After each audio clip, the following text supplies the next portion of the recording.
Welcome to ITLS academy. आज का lecture है क्रीम। आज हम क्रीम के बारे में पढ़ेंगे। इससे पहले के लेक्चर्स में हमने बहुत सारी ऐसी चीज़ें देखी हैं जिनका कि प्रोडक्शन क्रीम से होता है। तो आज हम ये देखेंगे कि जिस क्रीम का यूज़ बहुत सारी चीज़ों को बनाने में होता है, आखिर वो क्रीम कैसे बनती है। तो चलिए स्टार्ट करते हैं विद क्रीम। क्रीम ऑब्जेक्टिव देखते हैं कि क्या होगा इस चैप्टर को पढ़ने का। तो इस चैप्टर को पढ़ने का ऑब्जेक्टिव होगा to learn the production, processing and storage of cream. Cream का प्रोडक्शन कैसे होता है, प्रोसेस कैसे किया जाता है उसको, और इसके साथ में ही क्रीम का स्टोरेज कैसे होता है। ये सारी चीज़ें हम आज के लेक्चर में पढ़ने वाले हैं।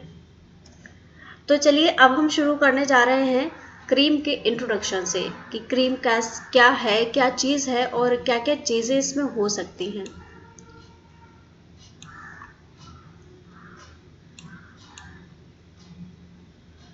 सबसे पहला पॉइंट है cream is good source of fat soluble vitamins like A, D, E, K।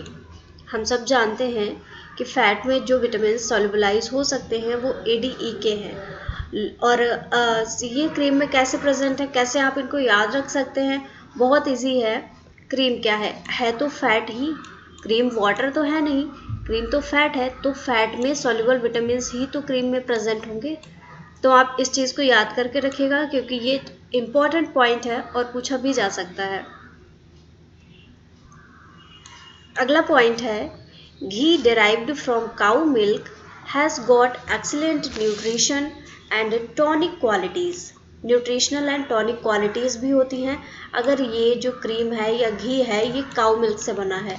आप सभी ने सुना होगा, कहा जाता है कि जो गाय का घी होता है बहुत सी दवाएं और बहुत से घरेलू उपचार में इसको यूज़ किया जाता है। तो ऐसा इसीलिए क्योंकि इसमें बहुत सी क्वालिटीज़ होती हैं, न्यूट्रिशन भी बहुत ज़्यादा है और टॉनिक क्वालिटीज़ भी होती हैं, specially beneficial to person convalescence after chronic illness and bone fracture. कोई ऐसा पर्सन है जिसमें कि क्रोनिक इलनेस है, काफ़ी लंबी बीमारी है, इसके अलावा बोन फ्रैक्चर है, इन सारी चीज़ों में भी ये जो गाय का घी होता है ये बहुत फ़ायदेमंद होता है। आते हैं अपने अगले पॉइंट पे। Although used for several purposes, it is primarily something of a luxury because of its excellent flavor, body and texture। इसको काफ़ी लग्जरी माना जाता है, हालांकि इसके बहुत सारे यूज़ हैं और आपने इसको देखा भी होगा कि काफ़ी महंगा भी आता है। तो इसका क्या होता है, इसका जो फ्लेवर होता है वो भी एक अलग ही तरीके का फ्लेवर होता है, इसका टेक्सचर भी काफ़ी स्मूथ होता है। तो चलिए अब देखते हैं क्रीम की डेफिनेशन क्या है।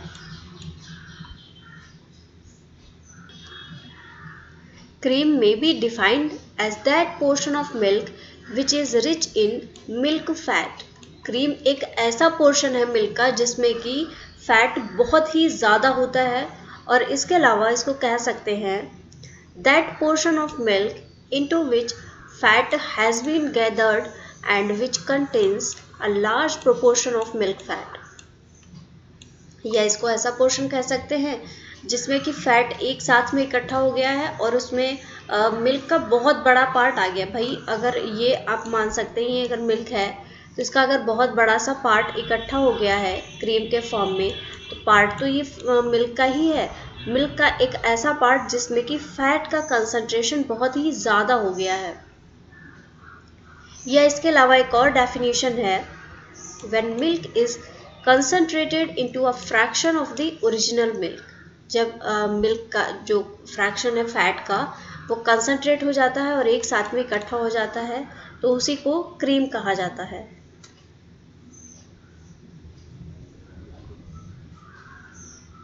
तो चलिए मूव करते हैं क्लासिफिकेशन ऑफ मिल्क की तरफ। Classification of cream.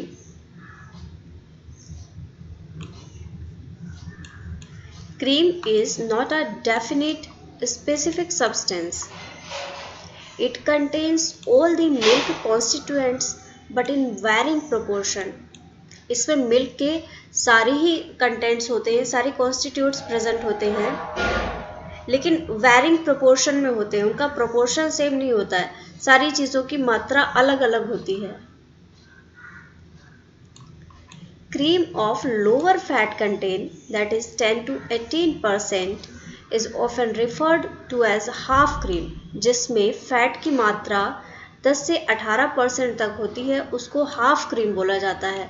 आपने मिल्क ही देखा होगा, half cream, full cream, toned milk, कई तरीके की मिल्क की क्वालिटीज़ या क्रीम की क्वालिटीज़ प्रेजेंट होती हैं। इसके अलावा कॉफ़ी क्रीम अलग होती है and it is increasingly used for desserts and in cooking. Sweets के बनाने में और कुकिंग के पर्पज़ से इनका बहुत ही ज़्यादा यूज़ किया जाता है, और आजकल तो जैसे जैसे तरह तरह की चीज़ें बढ़ रही हैं वैसे वैसे इनका यूज़ भी अलग अलग फॉर्म में बढ़ता जाता है।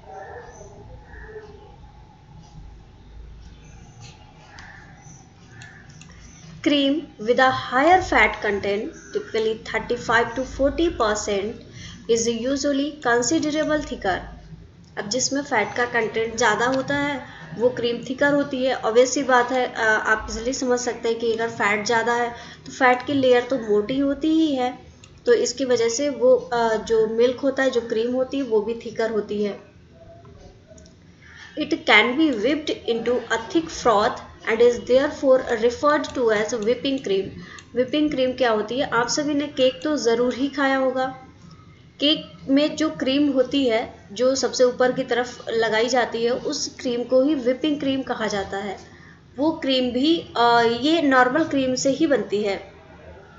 इसको काफ़ी टाइम तक whip किया जाता है। whip करने का मतलब होता है आप किसी चीज़ से उसको कंटिन्यूसली रोटेट करते हैं, कंटिन्यूसली करते रहते हैं। जब उसके जो विप्ड हो जाती है वो, तो बहुत एक फ्रॉथ जैसा बन जाता है, और फिर उसी को आप यूज़ करते हैं केक डेकोरेशन में। इसके अलावा और भी बहुत सी जगह पे विपिंग क्रीम का यूज़ किया जाता है। तो ये तो थे कुछ टाइप्स क्रीम के। चलिए आगे देखते हैं। कुछ और यहाँ पे क्रीम के टाइप्स दिए गए हैं। The various types of cream are table cream, light cream, coffee cream, whipping cream, heavy cream, plastic cream. देख सकते हैं आप कितने तरह अलग अलग तरीके की क्रीम प्रेजेंट होते हैं। अब अगर बात करें क्रीम के कॉन्स्टिट्यूएंट्स की, क्रीम में क्या क्या चीज़ें प्रेजेंट हैं और कितनी मात्रा में प्रेजेंट है, उनका प्रोपोर्शन क्या है। इधर साइड में कॉन्स्टिट्यूएंट्स दिए हुए हैं और यहाँ पे परसेंटेज दी हुई है। तो सबसे पहला कॉन्स्टिट्यूएंट है वाटर। अगर बात करें क्रीम की, तो क्रीम में लगभग 45 से लेके 68.2% तक वाटर प्रेजेंट होता है। अगला है फैट।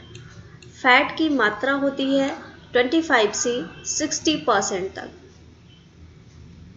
नेक्स्ट आता है प्रोटीन। प्रोटीन भी काफ़ी इसमें प्रोटीन की मात्रा भी रहती है। प्रोटीन होता है 1.69 से लेके 2.54% तक। आप देख सकते हैं जो प्रोटीन है उसकी मात्रा काफ़ी यहाँ पे कम है। इसके अलावा लैक्टोज होता है। लैक्टोज 2.47 से लेके 3.71 तक % तक प्रेजेंट होता है। ये जो वैल्यूज़ हैं ये स्टैंडर्ड वैल्यूज़ हैं, ये वैल्यूज़ वेरी भी कर सकती हैं। इसके अलावा ऐश भी प्रेजेंट होता है 0.37 से लेके 0.56% तक। टोटल सॉलिड की अगर बात करें तो वो होता है 31.8 से लेके 54.55% तक। और अगर बात करें सॉलिड नॉन फैट की, तो वो होता है 4.55 से 6.80% तक। तो ये तो कुछ कॉन्स्टिट्यूएंट्स हैं क्रीम के जो कि क्रीम में प्रेजेंट होते हैं। इनकी वैल्यू, इनकी कंसंट्रेशन क्या है वो भी आप देख सकते हैं।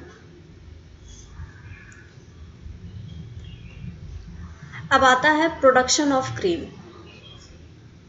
इंडस्ट्रियल स्केल पे क्रीम को कैसे बनाया जाता है। ये जो डायग्राम यहाँ पे दे रखा है, इजली आप इससे चीज़ों को समझ सकते हैं, लेकिन इस डायग्राम पे हम वापस आएंगे। पहले हम चीज़ों को डिटेल में पढ़ लेते हैं ताकि आपको हर वर्ड का मीनिंग समझ में आए, ताकि आप इस ग्राफ को एज इट इज़ याद करके रख पाएँ, सारी स्टेप्स को आप याद कर पाएँ।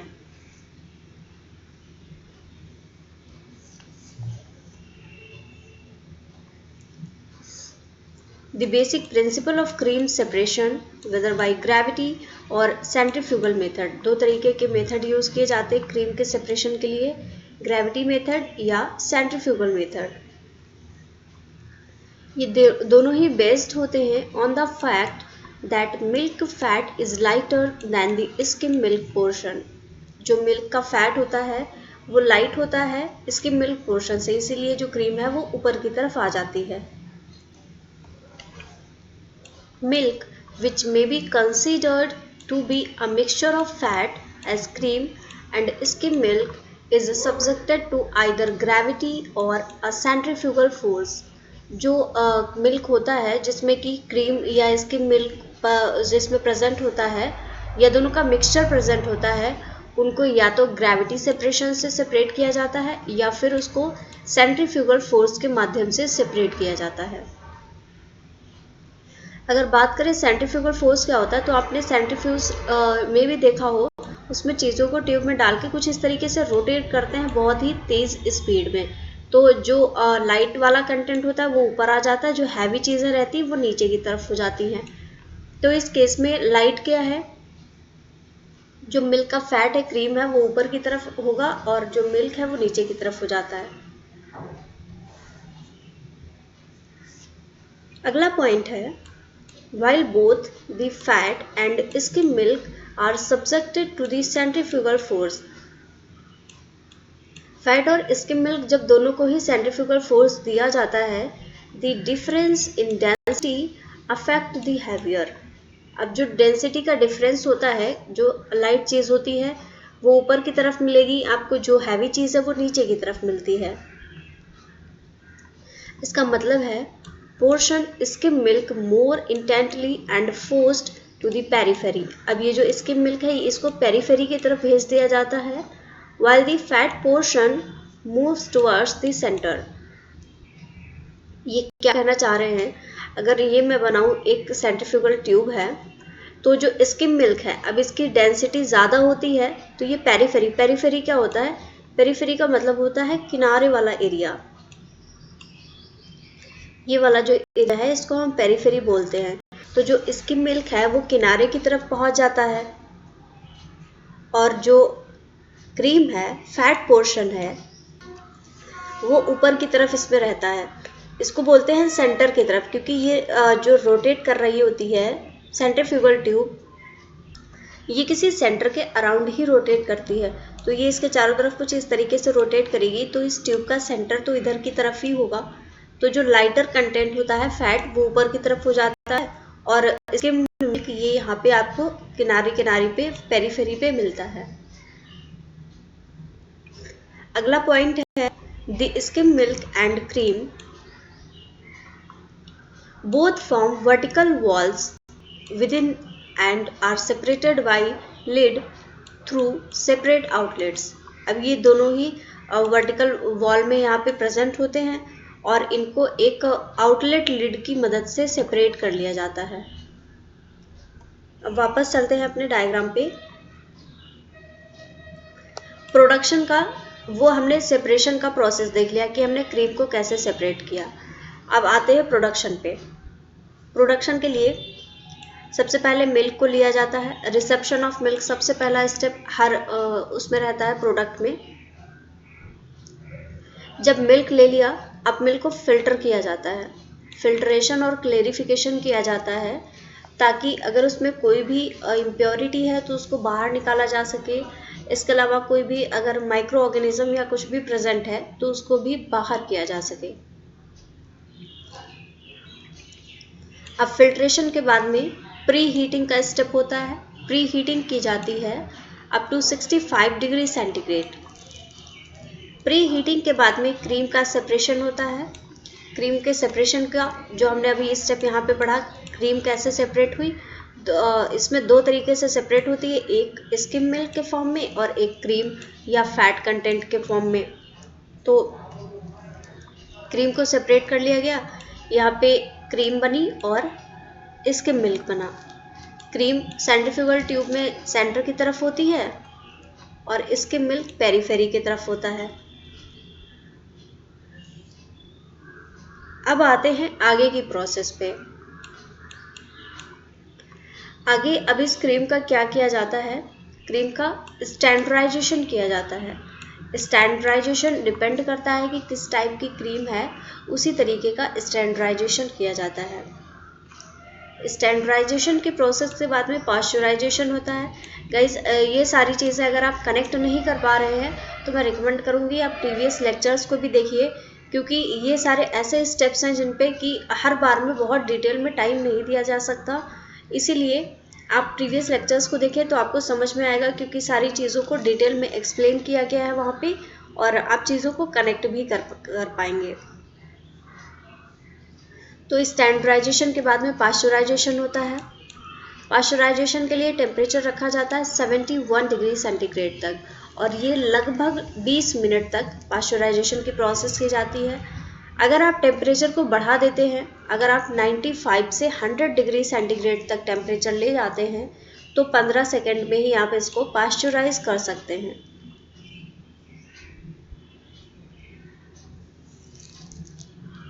अब क्रीम पे पाश्चराइजेशन के बाद में आता है इसकी पैकिंग का स्टेप। पैकिंग हमेशा से ही एक ऐसा काम रहा है जिसको बहुत ही सावधानी से करना रहता है, इसलिए इसको लैमिनेटेड पाउच में पैक किया जाता है। इसको प्लास्टिक के कंटेनर्स में पैक कर सकते हैं, as well as tin cans का यूज़ किया जा सकता है। पैकिंग के बाद में आता है स्टोरेज। इसका स्टोरेज 4 डिग्री सेंटीग्रेड पे होगा।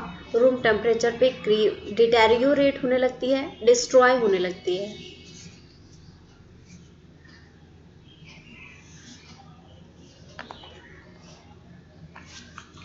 ये सेपरेशन ऑफ मिल्क का प्रोसेस है, इसको आप अच्छे से याद करके रख सकते हैं, क्योंकि क्रीम का सेपरेशन एक अलग ही प्रोसेस है, इसीलिए मैंने इसको अलग से डिटेल में समझा दिया है आप लोगों को। अब आते हैं क्रीम न्यूट्रलाइजेशन। क्रीम का न्यूट्रलाइजेशन किया जाता है फॉर बटर मेकिंग। जो बटर हमने पढ़ा था बटर मेकिंग की प्रोसेस में, उसमें हमने देखा था कि क्रीम का न्यूट्रलाइजेशन किया जाता है, लेकिन वो न्यूट्रलाइजेशन क्या है, चलिए यहाँ पे समझते हैं।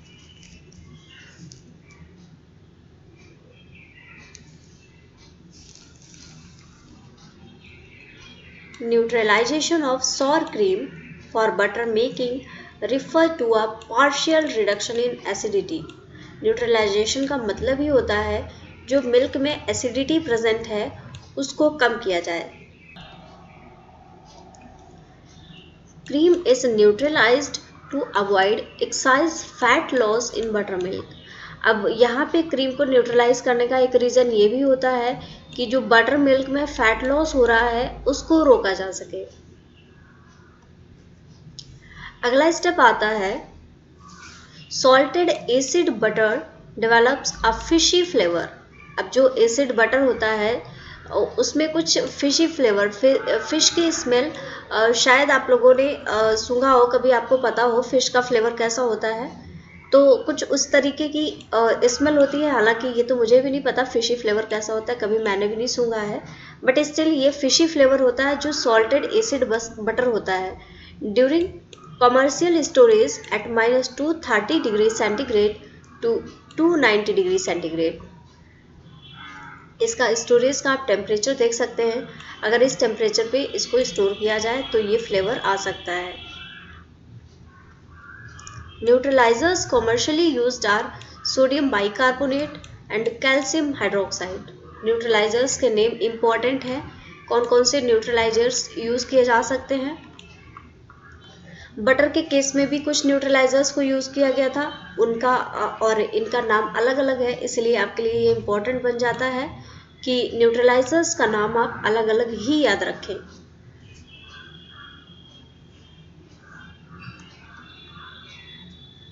अब यहाँ पे एक फॉर्मूला आता है कि कितना न्यूट्रलाइजर ऐड करना चाहिए। उसके लिए एक फॉर्मूला है, amount of neutraliser to be added is equal to A minus B into quantity of cream divided by 100 into neutralization factor। अब क्या है यहाँ पे A और B? A है percent acidity of the cream and B है percent desired acidity of the cream. मतलब जो A है, A की जगह पे हम रिप्लेस करेंगे वो वैल्यू जो कि आप जो क्रीम आपने ली है उसकी वैल्यू है एसिडिटी की, उसमें कितनी एसिडिटी प्रेजेंट है, प्लस B की जगह पे आप रिप्लेस करेंगे उस वैल्यू को जितनी आप चाहते हैं कि एसिडिटी हो। कम ज़्यादा जो करनी हो कम ही की जाती है मोस्ट ऑफ द टाइम, तो जो डिज़ायर्ड आपको एसिडिटी चाहिए उसको आप B से रिप्लेस कर सकते हैं। उसके बाद में आपकी क्रीम कितनी है उसकी क्वांटिटी रखेंगे और उसको डिवाइड कर देंगे 100 इंटू न्यूट्रलाइजेशन फैक्टर से। इस फॉर्मूले से आपका निकल के आएगा अमाउंट जितना कि आपको ऐड करना है। आप डायरेक्टली न्यूट्रलाइजर्स को ऐड नहीं कर सकते, आपको ध्यान रखना पड़ता है कि कितना अमाउंट ऐड करना है, कितनी क्रीम आपने ली है। जो न्यूट्रलाइजेशन फैक्टर है ये आपको दिया रहता है, स्टैंडर्ड फैक्टर्स हैं जैसे कि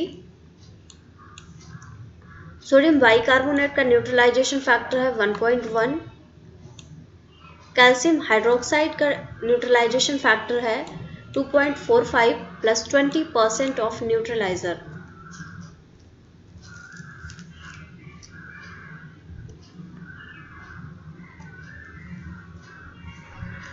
अब आते हैं वो स्टेप्स जो कि हमने देखे थे। एक बार आपको डायग्राम पे ले चलती हूँ ताकि आपको इजी हो समझने में। ये हमने स्टेप्स देख लिए हैं। पहले हमने क्रीम का सेपरेशन देखा, ये बहुत ही इम्पॉर्टेंट स्टेप था। अब बचे हुए जो स्टेप्स हैं standardisation, pasteurisation, packaging and storage, अब इन स्टेप्स पे हम आ चुके हैं। तो क्रीम सेपरेशन का जस्ट इसी के बाद का जो ये वाला है ये क्रीम सेपरेशन का स्टेप है, और इसके अलावा ये 3 स्टेप जो प्रोडक्शन के बचे हुए हैं उन पे मूव करते हैं। पहला है standardisation of cream.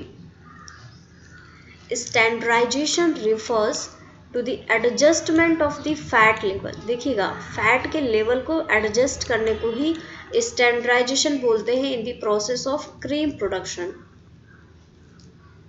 So adjustment of the fat level in cream to the desired percentage. जितना फैट लेवल आपको चाहिए है, जैसे हाफ फैट क्रीम है, फुल फैट क्रीम है, डिपेंड करता है आपको कैसा चाहिए, डिजायर्ड परसेंटेज उसी के बेस पे होता है।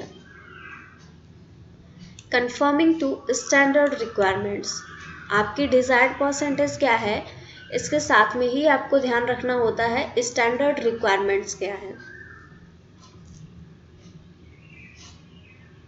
अगला पॉइंट है the fat percentage in cream is adjusted to the prescribed level by the addition of skim milk or cream। अब क्रीम के लेवल को एडजस्ट करने को आपको क्या करना रहता है, या तो आप उसमें क्रीम को ही ऐड करते हैं, इसके अलावा आप स्किम मिल्क को भी ऐड कर सकते हैं ताकि आपका जो फैट का परसेंटेज है वो आप डिजायर्ड लेवल का बना सकें, कम या ज़्यादा कर सकते हैं। अगला आता है पाश्चराइजेशन का। पाश्चराइजेशन सेम रहता है, अगर 71 डिग्री सेंटीग्रेड पे आप कर रहे हैं तो आपको 20 मिनट तक इसको पाश्चराइज करना पड़ेगा। लेकिन अगर आप इसको 95 से 100 डिग्री सेंटीग्रेड तक ले जा पा रहे हैं टेम्परेचर को, तो आप 15 सेकेंड में इसको पाश्चराइज कर सकते हैं। पाश्चराइजेशन डिपेंड करता है कि आपके पास में कैसा अरेंजमेंट है, कितना टेम्परेचर आप वहाँ पे अरेंज कर सकते हैं। अब ये जो पाश्चराइजेशन की प्रोसेस है ये भी अलग अलग तरीके के पाश्चराइज़र में की जाती है। जो 71 डिग्री सेंटीग्रेड है इसको आप बैच कल्चर, बैच प्रोसेस की मदद से कर सकते हैं, और अगर आप इसको टेम्परेचर को बढ़ा रहे हैं 95 से 100 डिग्री सेंटीग्रेड ले जा रहे हैं तो एक होता है HT/ST पाश्चराइज़र, इसमें आप कर सकते हैं। HT/ST का मतलब होता है high temperature and small time, time कम लगेगा और टेम्परेचर यहाँ पे बहुत ज़्यादा हो जाएगा।